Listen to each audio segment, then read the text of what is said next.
प्यारे बच्चों, इस वीडियो राही असी श्रेणी 9वीं ਦਾ ਜੋ ਕੰਮ ਆਇਆ 21 ਜੁਲਾਈ 2020 ਦਾ ਉਹ ਕਰਾਂਗੇ।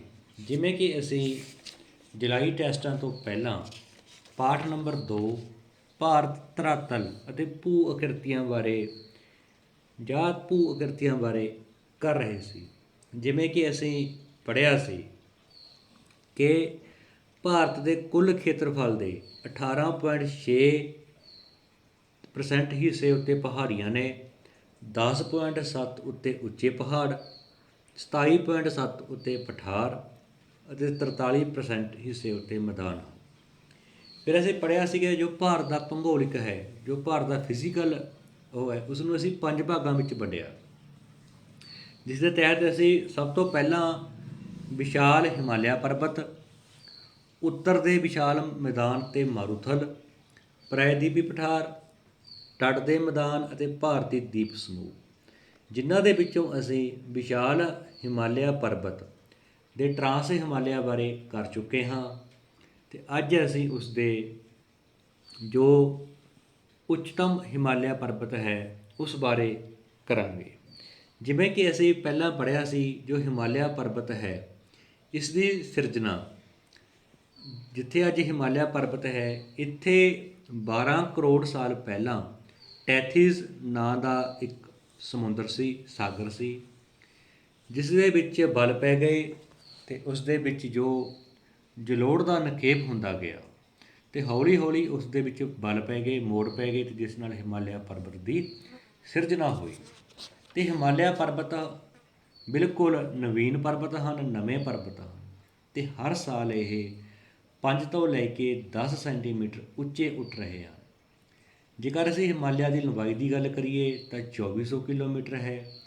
ਇਸ ਦੀ ਚੌੜਾਈ ਕਸ਼ਮੀਰ ਦੇ ਵਿੱਚ ਸਭ ਤੋਂ ਜ਼ਿਆਦਾ ਹੈ, 400 ਤੋਂ ਲੈ ਕੇ 500 ਕਿਲੋਮੀਟਰ ਤੱਕ, ਪਰ ਅਰੁਣਾਚਲ ਪ੍ਰਦੇਸ਼ ਵਿੱਚ ਜਾ ਕੇ ਇਹ 200 ਕਿਲੋਮੀਟਰ ਲਗਭਗ ਰਹਿ ਜਾਂਦੀ ਹੈ।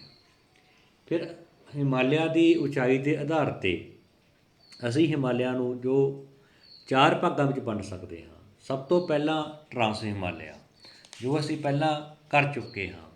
ਟਰਾਂਸ ਹਿਮਾਲਿਆ ਸਭ ਤੋਂ ਉੱਪਰਲਾ ਭਾਗ ਹੈ। ਜੇਕਰ ਅਸੀਂ ਨਕਸ਼ੇ ਵਿੱਚ ਦੇਖੀਏ ਤਾਂ ਇਸ ਤੋਂ ਉੱਪਰ ਵਾਲਾ ਜੋ ਭਾਗ ਹੈ, ਇਸ ਨੂੰ ਟਰਾਂਸ ਹਿਮਾਲਿਆ ਜਾਂ ਕਰਾਕੋਰਮ ਵੀ ਕਹਿੰਦੇ ਨੇ।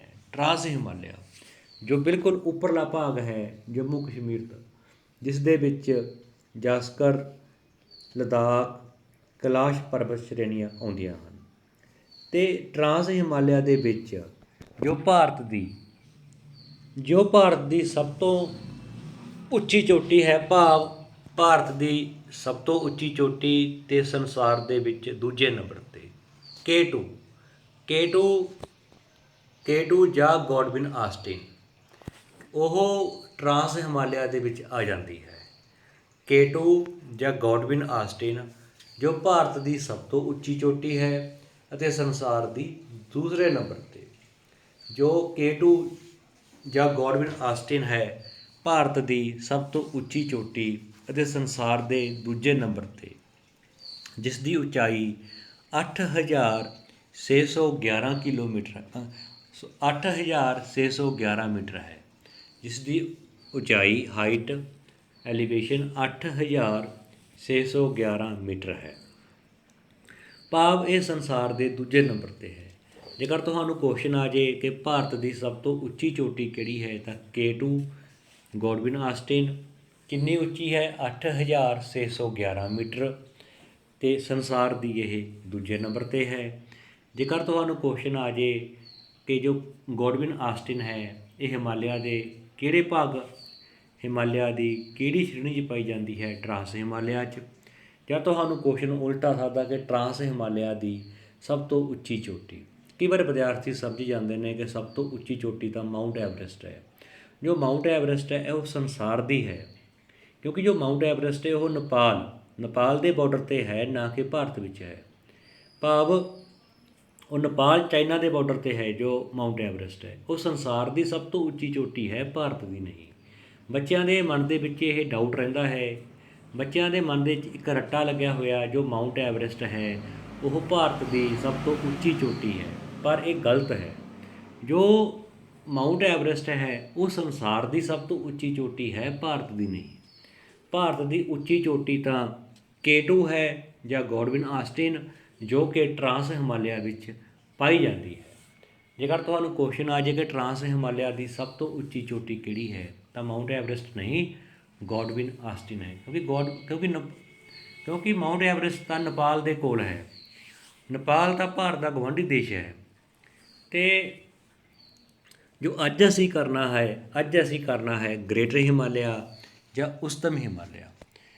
ਟਰਾਂਸ ਹਿਮਾਲਿਆ ਪਰਬਤ ਸ਼੍ਰੇਣੀ ਤੋਂ ਬਾਅਦ ਉੱਚਤਮ ਹਿਮਾਲਿਆ ਪਰਬਤ ਸ਼੍ਰੇਣੀ ਆਉਂਦੀ ਹੈ। ਇਸ ਪਰਬਤ ਸ਼੍ਰੇਣੀ ਨੂੰ ਅੰਦਰੂਨੀ ਹਿਮਾਲਿਆ ਜਾਂ ਹਿਮਾਦਰੀ ਭਾਵ ਹਿਮ ਹੋ ਗਿਆ ਬਰਫ਼, ਭਾਵ ਇਸ ਸ਼੍ਰੇਣੀ ਉੱਤੇ ਬਰਫ਼ ਹੀ ਬਰਫ਼ ਰਹਿੰਦੀ ਹੈ। ਇਸ ਦੀ ਜੋ ਉਸਤਮ ਹਿਮਾਲਿਆ ਹੈ, ਹਿਮਾਦਰੀ ਹੈ, ਇਸ ਦੀ ਜੋ ਉਚਾਈ ਹੈ, ਔਸਤ ਉਚਾਈ ਹੈ ਉਹ 5100 ਮੀਟਰ ਹੈ। 6100 ਇੱਥੇ ਗਲਤੀ ਨਾਲ ਲਿਖਿਆ ਗਿਆ, ਤਾਂ 6100 ਨੂੰ ਕੱਟ ਕੇ 5100 ਮੀਟਰ ਕਰ ਲਿਓ। ਦੁਨੀਆ ਦੀ ਸਭ ਤੋਂ ਉੱਚੀ ਚੋਟੀ ਮਾਊਂਟ ਐਵਰੈਸਟ ਇਸ ਵਿੱਚ ਹੈ। ਜੋ ਮਾਊਂਟ ਐਵਰੈਸਟ ਹੈ ਦੁਨੀਆ ਦੀ ਸਭ ਤੋਂ ਉੱਚੀ ਚੋਟੀ, ਉਹ ਉਸਤਮ ਹਿਮਾਲਿਆ, ਗ੍ਰੇਟਰ ਹਿਮਾਲਿਆ, ਅੰਦਰੂਨੀ ਹਿਮਾਲਿਆ, ਹਿਮਾਦਰੀ ਦੇ ਵਿੱਚ ਹੈ। ਇੱਕ ਹੀ ਨਾਮ ਹੈ ਸਾਰਾ ਇਹ। ਉਸਤਮ ਹਿਮਾਲਿਆ ਪੰਜਾਬੀ ਵਿੱਚ ਹੋ ਗਿਆ, ਗ੍ਰੇਟਰ ਹਿਮਾਲਿਆ ਇੰਗਲਿਸ਼ 'ਚ ਹੋ ਗਿਆ, ਹਿਮਾਦਰੀ ਭਾਵ ਬਰਫ਼ ਦਾ ਘਰ, ਅੰਦਰੂਨੀ ਹਿਮਾਲਿਆ ਭਾਵ ਇਹ ਜੋ ਟਰਾਂਸ ਹਿਮਾਲਿਆ ਹੈ ਉਸ ਤੋਂ ਹੇਠਾਂ ਹੈ। ਤਾਂ ਇਸ ਦੇ ਸਾਰੇ ਨਾਮ ਹਨ। ਇਸ ਹਿਮਾਲਿਆ ਪਰਬਤ ਸ਼੍ਰੇਣੀ ਵਿੱਚ ਪ੍ਰਮੁੱਖ ਦਰੇ ਜਿਵੇਂ ਕਿ ਬੁਰਜ਼ਿਲ ਅਤੇ ਜ਼ੋਜ਼ੀਲਾ ਕਸ਼ਮੀਰ ਵਿੱਚ ਹਨ। ਬੜਾ ਲਾਚਾ ਲਾ ਅਤੇ ਸ਼ਿਵਕੀ ਲਾ ਹਿਮਾਚਲ ਵਿੱਚ, ਹਿਮਾਚਲ ਵਿੱਚ, ਥਗਲਾ ਨੀਤੀ ਪਾਸ ਅਤੇ ਲਿਪੂ ਲੇਪ ਉੱਤਰਾਖੰਡ ਵਿੱਚ, ਨਥੂਲਾ ਅਤੇ ਜ਼ੈਲੇਬਲੇਲਾ ਸਿੱਕਮ ਵਿੱਚ ਕੁਝ ਮਸ਼ਹੂਰ ਦਰੇ ਹਨ। ਲਾ ਤੋਂ ਭਾਵ ਹੈ ਦਰਾ। ਦਰਾ ਕੀ ਹੈ? ਦਰਾ ਹੁੰਦਾ ਹੈ ਇੱਕ ਤੰਗ ਰਸਤਾ, ਪਹਾੜ ਦੇ ਵਿਚਕਾਰ ਇੱਕ ਤੰਗ ਰਸਤਾ ਜਿਸ ਦੇ ਰਾਹੀਂ ਆਵਾਜਾਈ ਹੋ ਸਕੇ, ਉਸਨੂੰ ਦਰਾ, ਉਸਨੂੰ ਪਾਸ ਭਾਵ ਲੰਘਣਾ। ਕਿਉਂਕਿ ਪਹਾੜਾਂ ਦੇ ਵਿੱਚ ਜੋ ਪਹਾੜੀਆਂ ਹੁੰਦੀਆਂ ਨੇ, ਚੋਟੀਆਂ ਹੁੰਦੀਆਂ ਨੇ, ਉਹ ਆਪਸ ਦੇ ਵਿੱਚ ਜੁੜੀਆਂ ਹੁੰਦੀਆਂ ਹਨ, ਤਾਂ ਉਹਨਾਂ ਨੂੰ ਪਾਰ ਕਰਨਾ ਬੜਾ ਔਖਾ ਹੈ। ਪਹਾੜੀਆਂ ਦੇ ਵਿਚਕਾਰ ਦੀ ਤੰਗ ਪੱਟੀ ਇੱਕ ਰਸਤਾ ਬਣ ਜਾਂਦਾ ਹੈ ਜਿਸ ਨੂੰ ਅਸੀਂ ਲਾਹ ਕਹਿੰਦੇ ਹਾਂ, ਜਿਸ ਦੇ ਰਾਹੀਂ ਅੱਜ ਕੱਲ੍ਹ ਵਪਾਰ ਹੁੰਦਾ ਹੈ। ਜੋ ਇਹ ਸਾਰੇ ਅਸੀਂ ਇਹਨਾਂ ਦਰਿਆਂ ਬਾਰੇ ਪੜ੍ਹਿਆ ਹੈ, ਤਾਂ ਇਹਨਾਂ ਦਰਿਆਂ ਦੇ ਰਾਹੀਂ ਹੀ ਭਾਰਤ ਦੇ ਗੁਆਂਢੀ ਦੇਸ਼ ਨੇ, ਚਾਈਨਾ, ਨੇਪਾਲ, ਭੂਟਾਨ, ਤਿੱਬਤ, ਇਹਨਾਂ ਦੇ ਨਾਲ ਭਾਰਤ ਦਾ ਵਪਾਰ ਇਹਨਾਂ ਦਰਿਆਂ ਦੇ ਰਾਹੀਂ ਹੀ ਹੁੰਦਾ ਹੈ। ਜਿਵੇਂ ਕਿ ਅਸੀਂ ਉੱਤਰ ਪੱਛਮ ਵਿੱਚ ਪੜ੍ਹਿਆ ਸੀ ਪਹਿਲਾਂ, ਉੱਤਰ ਪੱਛਮ ਜੋ ਹਿਮਾਲਿਆ ਹੈ ਉਸ ਵਿੱਚ ਦਰਾ ਖੈਬਰ ਦੇ ਰਾਹੀਂ ਜਿੰਨੇ ਵੀ ਹਮਲਾਵਰ ਆਏ ਉਹ ਭਾਰਤ ਵਿੱਚ ਦਰਾ ਖੈਬਰ ਦੇ ਰਾਹੀਂ ਆਏ ਸਨ। ਜਿੰਨੇ ਵੀ ਇਰਾਨੀ, ਅਰਬੀ ਜੋ ਵੀ ਆਏ, ਸਿਕੰਦਰ, ਸਾਰੇ ਇਹ ਪਹਿਲਾਂ ਦਰਿਆ ਰਾਹੀਂ ਹੀ ਆਉਂਦੇ ਸਨ, ਕਿਉਂਕਿ ਦਰਾ ਇੱਕ ਤੰਗ ਰਸਤਾ ਸੀ। ਇਸ ਤਰ੍ਹਾਂ ਉੱਤਰੀ ਹਿਮਾਲਿਆ ਦੇ ਵਿੱਚ ਪਹਾੜ ਹੀ ਪਹਾੜ ਹਨ ਜਿਨ੍ਹਾਂ ਨੂੰ ਪਾਰ ਕਰਨਾ ਬੜਾ ਔਖਾ ਹੈ। ਪਰ ਇਹਨਾਂ ਪਰਬਤਾਂ ਦੇ ਵਿੱਚ, ਇਹਨਾਂ ਚੋਟੀਆਂ ਦੇ ਵਿੱਚ ਕੁਝ ਤੰਗ ਪੱਟੀਆਂ ਹਨ ਜਿਨ੍ਹਾਂ ਨੂੰ ਅਸੀਂ ਦਰਾ ਜਾਂ ਪਾਸ ਕਹਿੰਦੇ ਹਾਂ। ਹਿਮਾਲਿਆ ਦੀ ਤੀਸਰੀ ਪਰਬਤ ਸ਼੍ਰੇਣੀ ਨੀਵਾਂ ਹਿਮਾਲਿਆ ਹੈ, ਜੋ ਅਸੀਂ ਖਾਲੂ ਕਰਾਂਗੇ। ਇਸ ਦੀ ਔਸਤ ਉਚਾਈ 550 ਮੀਟਰ ਹੈ। ਚੌਥੀ ਪਰਬਤ ਸ਼੍ਰੇਣੀ ਸ਼ਿਵਾਲਿਕ ਹੈ। ਇਸ ਪਰਬਤ ਸ਼੍ਰੇਣੀ ਨੂੰ ਹਿਮਾਲਿਆ ਵੀ ਕਿਹਾ ਜਾਂਦਾ ਹੈ। ਅਤੇ ਜੇਕਰ ਅਸੀਂ ਉਸਤਮ ਹਿਮਾਲਿਆ ਦੀ ਗੱਲ ਕਰੀਏ ਤਾਂ ਜੋ ਮਾਊਂਟ ਐਵਰੈਸਟ ਹੈ ਸੰਸਾਰ ਦੀ ਸਭ ਤੋਂ ਉੱਚੀ ਚੋਟੀ। ਜੇਕਰ ਅਸੀਂ ਇਸ ਮੈਪ ਰਾਹੀਂ ਦੇਖੀਏ ਤਾਂ ਜੋ ਇਹ ਲਾਈਨ ਲੱਗੀ ਹੈ, ਭਾਵ ਇਸ ਤੋਂ ਉੱਪਰ ਵਾਲਾ ਹਿੱਸਾ ਹੈ ਉਹ ਟਰਾਂਸ ਹਿਮਾਲਿਆ ਦਾ ਆ ਜਾਂਦਾ ਹੈ। ਜੋ ਸਭ ਤੋਂ ਉੱਚਾ ਹਿੱਸਾ ਹੈ ਜਿਸ ਵਿੱਚ K2 ਗੋਡਵਿਨ ਆਸਟਿਨ, ਜਿਸ ਦੀ ਉਚਾਈ 8611 ਮੀਟਰ ਹੈ, ਭਾਰਤ ਦੀ ਸਭ ਤੋਂ ਉੱਚੀ ਚੋਟੀ ਹੈ। ਤਾਂ ਟਰਾਂਸ ਹਿਮਾਲਿਆ ਤੋਂ ਹੇਠਾਂ ਜੋ ਖੇਤਰ ਆ ਜਾਂਦਾ ਹੈ ਜਿਸ ਨੂੰ ਅਸੀਂ ਕਹਿੰਦੇ ਹਾਂ ਗ੍ਰੇਟਰ ਹਿਮਾਲਿਆ, ਤਾਂ ਜਿਸ ਦਾ ਵਿਸਤਾਰ ਨੰਗਾ ਪਰਬਤ ਤੋਂ ਲੈ ਕੇ ਅਰੁਣਾਚਲ ਪ੍ਰਦੇਸ਼ ਤੱਕ ਇੱਧਰ ਤੱਕ ਜਾਂਦਾ ਹੈ।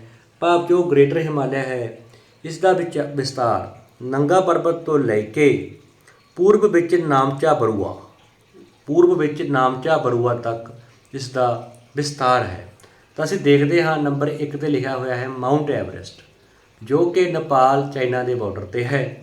ਮਾਊਂਟ ਐਵਰੈਸਟ ਸੰਸਾਰ ਦੀ ਸਭ ਤੋਂ ਉੱਚੀ ਚੋਟੀ ਹੈ, ਜਿਸ ਦੀ ਉਚਾਈ 8,848 ਮੀਟਰ ਹੈ। ਤਾਂ ਜੋ ਹਿਮਾਦਰੀ ਹੈ, ਜੋ ਗ੍ਰੇਟਰ ਹਿਮਾਲਿਆ ਹੈ, ਇਸ ਵਿੱਚ ਅਸੀਂ ਦੇਖ ਸਕਦੇ ਹਾਂ ਇਸ ਨਕਸ਼ੇ ਦੇ ਰਾਹੀਂ ਕਿ ਅੰਨਾਪੂਰਨਾ, ਧੌਲਗਿਰੀ, ਕੰਚਨਜੰਗਾ ਜੋ 8,598 ਮੀਟਰ ਹੈ ਤੀਜੇ ਨੰਬਰ 'ਤੇ ਹੈ, ਮਨਸਾਲੂ, ਮਕਾਲੂ, ਇਹ ਸਾਰੀਆਂ ਦੇ ਸਾਰੀਆਂ ਚੋਟੀਆਂ ਜੋ ਗ੍ਰੇਟਰ ਹਿਮਾਲਿਆ ਹੈ ਇਸ ਦੇ ਵਿੱਚ ਆ ਜਾਂਦੀਆਂ ਹਨ। ਜਿਵੇਂ ਅਸੀਂ ਪਹਿਲਾਂ ਪੜ੍ਹਿਆ ਸੀ ਕਿ ਟਰਾਂਸ ਹਿਮਾਲਿਆ ਵਿੱਚ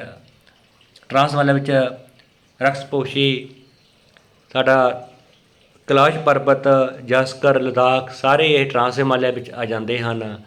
ਤਾਂ ਸਾਡੀ ਜੋ ਇਹ ਪੱਟੀ ਚੱਲ ਰਹੀ ਹੈ ਇਸ ਤਰ੍ਹਾਂ ਤੁਸੀਂ ਦੇਖ ਸਕਦੇ ਹੋ ਕਿ ਜੋ ਮਾਊਂਟ ਐਵਰੈਸਟ ਹੈ ਅਤੇ K2 ਇਹਨਾਂ ਦੇ ਵਿੱਚ ਬਹੁਤ ਫਰਕ ਹੈ। ਆਮ ਤੌਰ 'ਤੇ ਬੱਚਿਆਂ ਦੇ ਮਨ 'ਚ ਜਾਂਦਾ ਕਿ ਜੋ ਮਾਊਂਟ ਐਵਰੈਸਟ ਹੈ ਉਹ ਭਾਰਤ ਦੀ ਉੱਚੀ ਚੋਟੀ ਹੈ। ਉਹ ਭਾਰਤ ਦੀ ਨਹੀਂ, ਇੱਥੇ ਨੇਪਾਲ ਹੈ, ਇਹ ਨੇਪਾਲ ਦੇ ਬਾਰਡਰ 'ਤੇ ਹੈ। ਇਸ ਲਈ ਜੋ ਮਾਊਂਟ ਐਵਰੈਸਟ ਹੈ ਉਹ ਨੇਪਾਲ ਦੀ ਉੱਚੀ ਚੋਟੀ ਹੈ, ਨਾ ਕਿ ਭਾਰਤ ਦੀ। ਅਤੇ ਭਾਵ ਉਹ ਸੰਸਾਰ ਦੀ ਕਹਿ ਸਕਦੇ ਹਾਂ। ਉਹ ਨੇਪਾਲ ਚਾਈਨਾ ਦੇ ਬਾਰਡਰ 'ਤੇ ਹੈ, ਉਹ ਸੰਸਾਰ ਦੀ ਸਭ ਤੋਂ ਉੱਚੀ ਚੋਟੀ ਹੈ। ਜੇਕਰ ਅਸੀਂ ਭਾਰਤ ਦੀ ਗੱਲ ਕਰੀਏ ਤਾਂ ਭਾਰਤ ਦੀ ਤਾਂ K2 ਹੈ, ਜੋ ਟਰਾਂਸ ਹਿਮਾਲਿਆ ਦੇ ਵਿੱਚ ਪਾਈ ਜਾਂਦੀ ਹੈ। ਜੋ ਹਿਮਾਦਰੀ ਹੈ ਗ੍ਰੇਟਰ ਹਿਮਾਲਿਆ ਵਿੱਚ, ਉਸ ਵਿੱਚ ਅੰਨਾਪੂਰਨਾ, ਮਨਸਾਲੂ, ਕੰਚਨਜੰਗਾ ਸਾਰੀਆਂ ਚੋਟੀਆਂ ਇਹ ਗ੍ਰੇਟਰ ਹਿਮਾਲਿਆ ਦੇ ਵਿੱਚ ਆ ਜਾਂਦੀਆਂ ਹਨ। ਜੇਕਰ ਤੁਹਾਨੂੰ ਕੁਐਸਚਨ ਆ ਜੇ ਕਿ ਉੱਚਤਮ ਹਿਮਾਲਿਆ ਦੀਆਂ ਪ੍ਰਮੁੱਖ ਚੋਟੀਆਂ, ਤਾਂ ਮਾਊਂਟ ਐਵਰੈਸਟ, ਮਨਸਾਲੂ, ਧੌਲਗਿਰੀ, ਨੰਗਾ ਪਰਬਤ ਤੋਂ ਸ਼ੁਰੂ ਹੁੰਦੀ ਹੈ ਅਤੇ ਇਹ ਨਾਮਚਾ ਬਰੂਆ ਤੱਕ ਜਾਂਦੀ ਹੈ। ਇਸ ਦੇ ਵਿੱਚ ਧੌਲਗਿਰੀ, ਮਨਸਾਲੂ, ਮਕਾਲੂ, ਨੰਗਾ ਪਰਬਤ, ਅੰਨਾਪੂਰਨਾ, ਗੁਸਾਈਨਾਥਨ ਇਹ ਸਾਰੀਆਂ ਸਾਡੀਆਂ ਉੱਚਤਮ ਹਿਮਾਲਿਆ ਦੀਆਂ ਪ੍ਰਮੁੱਖ ਚੋਟੀਆਂ ਹਨ, ਜੋ ਕਿ ਅਸੀਂ ਅੱਜ ਪੜ੍ਹਿਆ। ਤਾਂ ਜੋ ਮਾਊਂਟ ਐਵਰੈਸਟ ਹੈ ਉਹ ਸੰਸਾਰ ਦੀ ਹੈ, ਉੱਚੀ ਚੋਟੀ ਹੈ, ਨਾ ਕਿ ਭਾਰਤ ਦੀ। ਪੰਜਾਬ ਬੋਰਡ ਦੀ ਜੋ ਕਿਤਾਬ ਹੈ 9ਵੀਂ ਕਲਾਸ ਦੀ, ਉਸ ਕਿਤਾਬ ਦੇ ਵਿੱਚ ਤਾਂ ਲਿਖਿਆ ਹੋਇਆ ਹੈ ਮਾਊਂਟ ਐਵਰੈਸਟ ਦੀ ਉਚਾਈ 8,848 ਮੀਟਰ ਹੈ। ਜੋ ਇਹ ਨਕਸ਼ਾ ਮੈਂ ਲਿਆ, ਇਹ ਵੀ ਮੈਂ ਪੰਜਾਬ ਬੋਰਡ ਦੀ 9ਵੀਂ ਕਲਾਸ ਦੇ ਵਿੱਚੋਂ ਹੀ ਲਿਆ ਹੈ। ਇਸ ਦੇ ਵਿੱਚ ਤੁਸੀਂ ਦੇਖ ਸਕਦੇ ਹੋ ਇੱਥੇ ਲਿਖਿਆ ਹੋਇਆ ਮਾਊਂਟ ਐਵਰੈਸਟ 8,850 ਮੀਟਰ। ਤਾਂ ਕਰਕੇ ਤੁਸੀਂ 8,850 ਮੀਟਰ ਲਿਖ ਸਕਦੇ ਹੋ, ਕੋਈ ਚੱਕਰ ਨਹੀਂ, ਕਿਉਂਕਿ ਅਸੀਂ ਪੜ੍ਹਿਆ ਜੋ ਮਾਊਂਟ ਐਵਰੈਸਟ ਹੈ ਉਹ ਹਰ ਸਾਲ 5 ਤੋਂ ਲੈ ਕੇ 10 ਸੈਂਟੀਮੀਟਰ ਉੱਪਰ ਉੱਠਦਾ ਜਾਂਦਾ ਹੈ। ਤਾਂ ਇਸ ਦੀ ਉਚਾਈ ਲਗਾਤਾਰ ਵੱਧ ਰਹੀ ਹੈ। ਪਹਿਲਾਂ 8,848 ਮੀਟਰ ਸੀ, ਹੁਣ ਹੌਲੀ ਹੌਲੀ ਵੱਧ ਕੇ ਉਹ 8,850 ਮੀਟਰ ਹੋ ਗਈ ਹੈ। ਹੇਠਾਂ ਇਸ ਦੇ ਕੁਐਸਚਨ ਆਨਸਰ ਅੰਗਰੇਜ਼ੀ ਅਤੇ ਪੰਜਾਬੀ ਮਾਧਿਅਮ ਦੋਨਾਂ ਵਿੱਚ ਹੀ ਕੀਤੇ ਗਏ ਹਨ। ਪਹਿਲਾ ਕੁਐਸਚਨ ਹੈ ਉੱਚਤਮ ਹਿਮਾਲਿਆ ਦਾ ਨੂੰ ਹੋਰ ਕੀ ਨਾਂ ਹੈ? ਹਿਮਾਦਰੀ। ਦੂਜਾ ਕੁਐਸਚਨ ਹੈ ਕਿ ਮਾਊਂਟ ਐਵਰੈਸਟ ਦੀ ਉਚਾਈ ਕਿੰਨੀ ਹੈ? ਤੁਸੀਂ 8,848 ਮੀਟਰ ਵੀ ਲਿਖ ਸਕਦੇ ਹੋ, 8,850 ਮੀਟਰ ਵੀ ਲਿਖ ਸਕਦੇ ਹੋ। ਜੋ ਉਸ ਤੋਂ ਅਗਲਾ ਕੁਐਸਚਨ ਤੁਹਾਨੂੰ ਆਇਆ ਤੁਹਾਨੂੰ ਉਹ ਆਇਆ ਹੈ ਕਸ਼ਮੀਰ ਵਿੱਚ ਪ੍ਰਮੁੱਖ ਦਰੇ ਕਿਹੜੇ ਹਨ? ਤਾਂ ਇਸ ਦੇ ਵਿੱਚ ਬੁਰਜ਼ਿਲ ਅਤੇ ਜ਼ੋਜੀਲਾ ਇਹ ਪ੍ਰਮੁੱਖ ਦਰੇ ਹਨ, ਰਸਤੇ ਹਨ। ਸ਼ਿਵਾਲਿਕ ਪਰਬਤ ਸ਼੍ਰੇਣੀ ਨੂੰ ਬਾਹਰੀ ਹਿਮਾਲਿਆ ਵੀ ਕਿਹਾ ਜਾਂਦਾ ਹੈ, ਬਿਲਕੁਲ ਸਹੀ ਹੈ। ਲਾ ਤੋਂ ਭਾਵ ਹੈ ਪਰਬਤ, ਗਲਤ ਹੈ, ਪਰਬਤ ਨਹੀਂ ਰਸਤਾ, ਇੱਕ ਰਸਤਾ ਤੰਗ ਪੱਟੀ। ਟਰਾਂਸ ਹਿਮਾਲਿਆ ਪਰਬਤ ਸ਼੍ਰੇਣੀ ਦੀ ਔਸਤ ਉਚਾਈ 5500 ਮੀਟਰ ਹੈ। ਜੋ ਟਰਾਂਸ ਹਿਮਾਲਿਆ ਹੈ ਉਸ ਦੀ ਔਸਤ ਉਚਾਈ 6100 ਮੀਟਰ ਹੈ, ਨਾ ਕਿ 5500 ਮੀਟਰ। ਇਸ ਲਈ ਇਹ ਗਲਤ ਹੈ। ਇਸ ਤਰ੍ਹਾਂ ਅਸੀਂ ਅੱਜ ਜੋ ਸਾਡਾ ਗ੍ਰੇਟਰ ਹਿਮਾਲਿਆ ਹੈ ਉਸ ਬਾਰੇ ਪੜ੍ਹਿਆ ਹੈ। ਇਸ ਤੋਂ ਅੱਗੇ ਅਸੀਂ ਜੋ ਅਗਲਾ ਕੰਮ ਆਏਗਾ ਅਸੀਂ ਉਹ ਕਰਨ ਦੀ ਕੋਸ਼ਿਸ਼ ਕਰਾਂਗੇ। ਵੀਡੀਓ ਵੱਧ ਤੋਂ ਵੱਧ ਬੱਚਿਆਂ ਨੂੰ ਸ਼ੇਅਰ ਕਰੋ ਤਾਂ ਜੋ ਆਪਣਾ ਕੰਮ ਕਰ ਸਕਣ। ਧੰਨਵਾਦ।